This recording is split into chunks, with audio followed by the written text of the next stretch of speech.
واكو جعل هيدان حقيقة ما تهي جعلك كهر جورك كهر ما هي حقيقة ما جعلك ضبطه وحوي ماذا بعد الدخول بس أصلا بنا الشريعة إنه ما بقبته جعل لجله لبدي شرطي أم بكفيرنا يا قف كل لبدي قفيس كفيرنا يا الدين والخلق قف كان دين يا خلق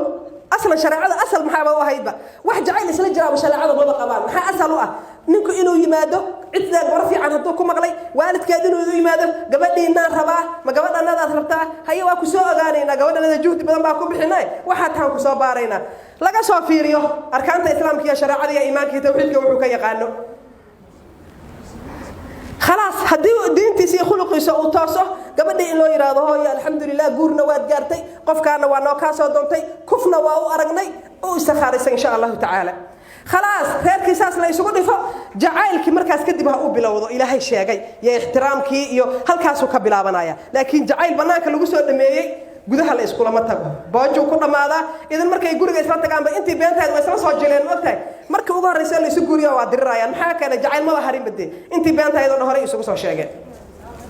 marka jacaylka xaqiiqda ah waa bacda dukhul gabaray jacayl baa ninkan la jilaaya asagoo ajnabi iga ah yaan hoteelada u raacaya waa la soo cashaynaya ceeb waa ceeb